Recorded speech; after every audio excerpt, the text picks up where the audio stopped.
మా ప్రతినిధి లివిల్ మనకి లైవ్ లో అందుబాటులో ఉన్నారు. లివిల్, బీఆర్ఎస్ రజతోత్సవ సభ నేపథ్యంలో ఇప్పటిదాకా ఒక లెక్క, ఇప్పటి నుంచి మరో లెక్క అనే సంకేతాలు కనిపిస్తున్నాయని భావించాలా?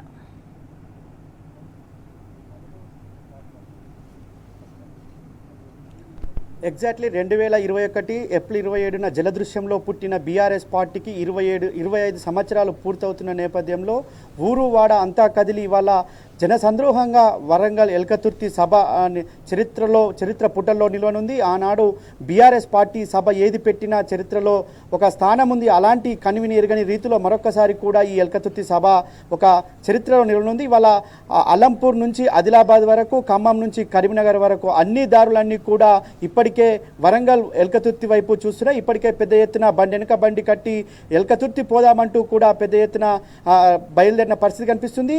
రేపు సిద్దిపేట నుంచి కూడా పెద్ద ఎత్తున పాదయాత్ర చేస్తూ ఎల్కతుర్తి సభకు బయలుదేరుతున్నారు. ఇవాళ హైదరాబాద్ నగరం నుంచి కూడా పెద్ద ఎత్తున సభా ప్రాంగణానికి చేరుకోవడానికి ఇప్పటికే ఎవరికి తోచిన విధంగా వారు వెళ్లేందుకు చూస్తున్న పరిస్థితి. 16 నెలల కాంగ్రెస్ పాలన, ఆనాడు తెలంగాణ ఉమ్మడి రాష్ట్రంలో ఏ విధంగా అయితే మోసపోయి గోసపడ్డామో అదేవిధంగా మళ్ళొక్కసారి ఈ 16 నెలల పాలనలో కూడా గోసపడుతున్నాం.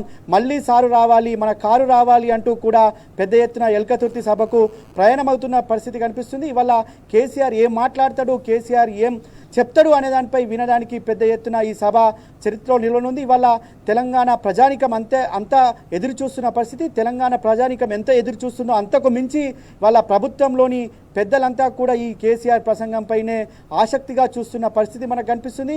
ఇవాళ యావత్ దేశం అబ్బరపోయే విధంగా ఇవాళ బీఆర్ఎస్, ఆనాటి టీఆర్ఎస్ సభలు చరిత్రలో నిలిచిపోయాయి. ఇవాళ మరొకసారి కూడా అదేవిధంగా ఎల్కతుర్తి సభ దాదాపు 10 నుంచి 12 లక్షల ప్రజలంతా కూడా ఈ సభకు హాజరవుతారని చెప్పేసి కూడా ఇప్పటికే ఇంటెలిజెన్స్ వర్గాలు అంచనా వేస్తున్నాయి. అంతకు మించి కూడా ప్రజలు పెద్ద ఎత్తున రావడానికి సిద్ధమవుతున్నారు. ఇప్పటికే 1200 ఎకరాల్లో ఈ సభా ప్రాంగణం అంతా పూర్తయింది.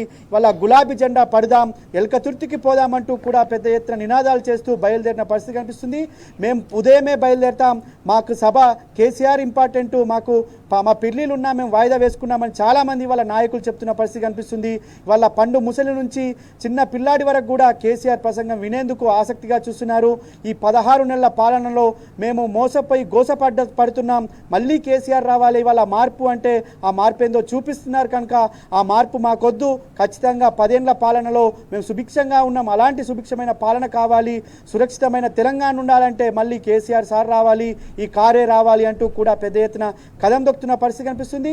జల దృశ్యంలో ఏర్పడిన పార్టీ జలమయమైన ఇవాళ తెలంగాణ, ఇవాళ పచ్చని పంటలతో ప్రడవిల్లిన తెలంగాణ నాటి పరిస్థితి ఇవాళ మరొకసారి నెలకొన్న నేపథ్యంలో ఈ ఎల్కతుర్తి సభకు మరొకసారి యావత్ దేశమంతా అబ్బురపడేలా బీఆర్ఎస్ అధినేత కేసీఆర్ ప్రసంగం ఉంది. అందుకు యావత్ చిన్న పిల్లల నుంచి పండు ముసలి వరకు కూడా అందరూ ఆసక్తిగా ఎదురుచూస్తున్నారు. ఈ సభకు దాదాపు 10 నుంచి 12 లక్షల మంది ప్రజలు హాజరయ్యే అవకాశం ఉంది. వచ్చే వారందరికీ కూడా బీఆర్ఎస్ పార్టీ అన్ని సౌకర్యాలు ఏర్పాటు చేస్తుంది, ఎండవేడిని తట్టుకునేందుకు కూడా ఏర్పాట్లు చేస్తుంది. ఖచ్చితంగా మరొకసారి చరిత్ర పుటల్లో బీఆర్ఎస్ పార్టీ ఈ ఎల్కతుర్తి సభ నిల్వనుంది. స్వేచ్ఛ.